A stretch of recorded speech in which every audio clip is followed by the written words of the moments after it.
What up, guys? Look, I'm actually kind of busy today, but I wanted to shoot a video update. A few things happened. So at one point I had the motor in. It's no longer in. It's unbolted because I was having trouble getting the back mount in, and I have the shifter cables on still, but it doesn't matter.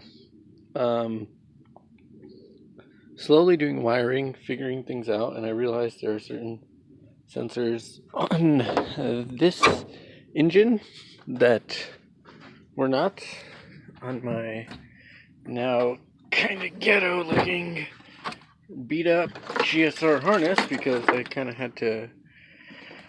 I'm gonna finish taping it up and whatnot. It's not gonna look fancy. Maybe I get some wire loom and put it over it, but we do have everything so far that I need wired up, because I needed to swap out this plug, and I needed to swap out this plug. This is one of the distributor plugs, and then this is the external coil. I need to put this on here, and then I haven't decided if I'm going to just run this wire from this harness separate, because this is the harness for the alternator. I believe goes to the starter or something, somewhere in the harness. I'll look it up. It doesn't really take that much time, but everywhere else pretty much kind of is separated now. Where's the one? There's one piece of harness. This piece is where I pretty much separated stuff off. I'm gonna keep taping it up back together, kind of similar to OEM when I get the time, and more cheap electrical tape. It's gonna be a really cheap harness, but I realized something when I was going through this, like, because I have the quartz harness over here, it's now kind of its own separate entity of mess. This is the accord harness, and it looks like mess, but when I start looking at the sensors and stuff, you start remembering where they go, and then you start like looking at the wires, and you're like, okay, well, this one goes here, let's pop that one out. Oh, this one goes here, let's pop that one out. And then you see them on the other harness, and you're like, well, pretty much you go and look on diagrams and stuff, and somebody designed it to be put together, so you gotta also think, well, in order to take it apart, it's basically, you gotta go backwards, basically. So that's what I've been doing, is just wiring in and looking online. So now it'll fire the external coil for this motor. So it'll fire that, and then we'll need, what else? I think I need to do the transmission wires for reverse, but other than that, it should be fine. I'll figure that out when it gets time.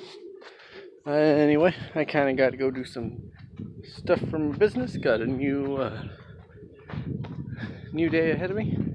Gonna work on some shopping and getting business stuff done. We're doing a brewery shift this week, so it's a little small brewery. Selling some sandwiches. Well, a sandwich, some fruit, and like chips and cheese, Frito pies.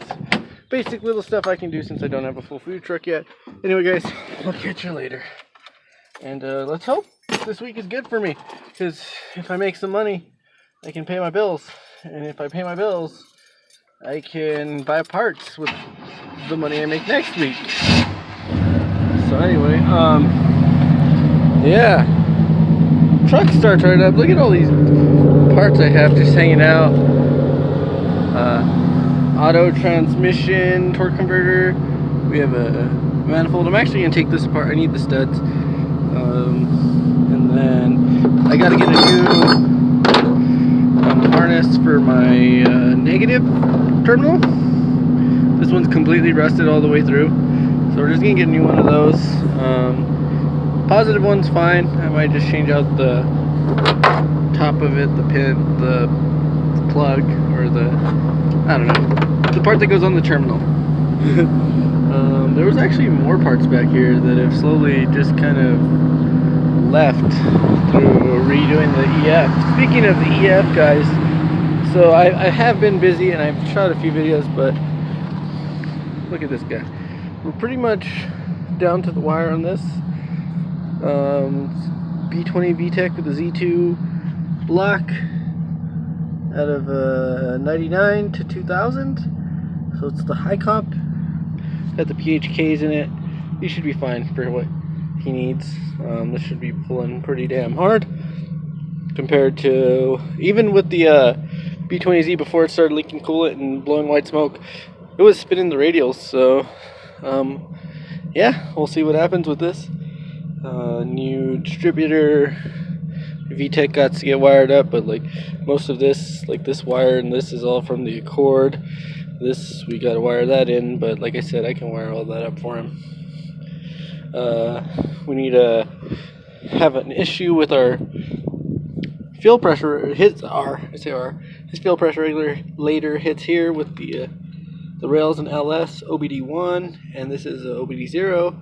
These hit, so we're gonna unpin the harness and just plug it in. He's done that. He has that done for his fan switch relay to do that. I thought that was pretty cool compared to like Bondo, where it was just cut and tied together.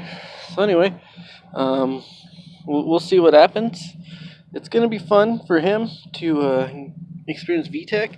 He does have my old original freaking expensive H22 plugs in there, so it is a little higher compression than normal. So we put some H22 plugs in there to see what they burn like, and they're the good plugs. They're not the like $2 plugs. I spent way too much money on plugs.